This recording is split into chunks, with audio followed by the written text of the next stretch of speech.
I'm Caroline from Fat Hen and we're on day 3 of lockdown. I've come out to pick some wild garlic.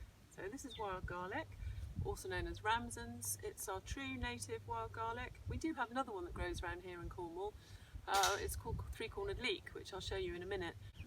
We don't actually get ramsons in West Cornwall, but I planted some in my garden. So I've got a lovely little bed growing here and it's really started to spread. It's about 3 or 4 years now. In the rest of the country it's absolutely prolific, so you'll go to any woodland and it will be just carpeting the woodland floor. So I like to use scissors when I'm cutting so that I don't yank these out of the ground. I don't want to uproot them, I just want to take a little bit. It's really important you only take as much as you need for your meal. Then leave enough for wildlife and for other people. And if it's not in your land, then you need to get permission to cut it.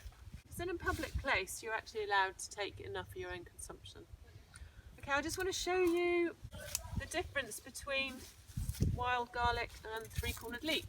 Okay, so here we've got a patch of three-cornered leek. Three-cornered leek has come over from the Mediterranean, came to Cornwall in about 1860, came over as a garden plant, and now it's just spread throughout the country. It's gone as far as London now. So this is a really good edible, but very different to our wild garlic. So there's three-cornered leek and there's wild garlic. Three-cornered leek looks a little bit like a white bluebell. There's the flower. And the flowering stem is triangular, hence the name three-cornered leek. It's milder than wild garlic. We use this more like spring onions or chives. Fantastic in salads, pestos. Sometimes we griddle the whole plant on a hot griddle and have it as a standalone vegetable. There are a few plants that you need to be careful of when you're picking the true wild garlic. When you're in the woods, there are a couple of things that can grow in amongst it. One of those is lords and ladies. Another one is a plant called dog's mercury. If your wild garlic has a leaf like that, it's a very broad leaf and it smells of garlic and it's on a woodland floor. The smell is the giveaway really. If it smells of garlic, it is wild garlic. But you might get something growing in amongst it, and that is this plant here. Okay, so this plant here is lords and ladies. I'll just cut it to show you the leaf. It's got a very distinct leaf shape. It's got these two kind of ears that stick out here that come down off the stem. But when it's growing in the woods, in amongst the wild garlic, you might inadvertently cut a bunch and you might have a leaf in there with it. So just when you get home, just check your leaves and make sure your wild garlic leaf tapers onto the stem and doesn't have these little ears that hang down. This one will cause severe burning in your mouth. I've never eaten it myself, but I have heard that it is like eating the hottest chilli you've ever eaten, and then the burning will stay on your lips for probably 3 hours or so. So you don't want to make that mistake. Also, never use it for loo paper either. Hi, I'm going to show you a couple of things to do now with this wild garlic and three-cornered leek.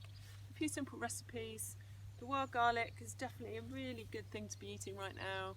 It's a really good tonic for your body. It helps your digestion, it helps your circulatory system, so keeping you in tip-top condition. I definitely recommend picking some wild garlic and eating it now. First thing we're going to do is make a pesto. So I'm using about half and half wild garlic and three-cornered leek, and I'm going to roughly chop it, and then I'm going to bash it up in a pestle and mortar. Well, I'm going to get one of the kids to do that. So here we go. We're going to chop it up just roughly. You can do this in a food processor, but it's definitely a nicer pesto if you do it in a pestle and mortar. Okay, so I'm going to stick it in my pestle and mortar. Okay, stick it in there with some nice Cornish sea salt. And I'm going to start bashing that. In fact, Jed, can you come and bash for me, please? So, if you want to sit over here.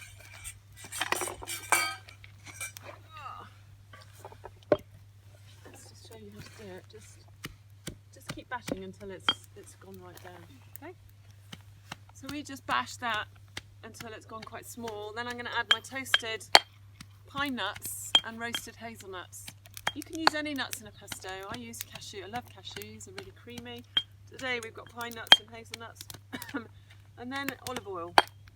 And then you can keep it vegan. I sometimes add a little squeeze of lemon juice or a bit of pomegranate molasses, or you can add your grated parmesan cheese at the end, whichever way you like.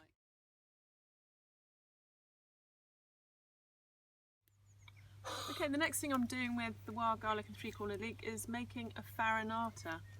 So a farinata is a chickpea pancake. So it's made with gram flour, water and olive oil. So this is what I made earlier. It's really simple batter, and it's a brilliant alternative to bread or a wheat pancake, so fantastic for anyone who's gluten free. So it's really good to let your batter stand for at least an hour before you use it. Just whisk up, it's 250 grams of gram flour, 450 mils of water, a good slug of olive oil and some salt. You can add some rosemary as well if you like.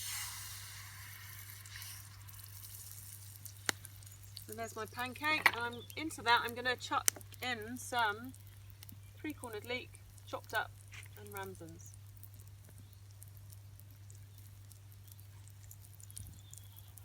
It's really nice with sliced red onion as well, and if you like a bit of chilli, you could add a little bit of a few chilli flakes.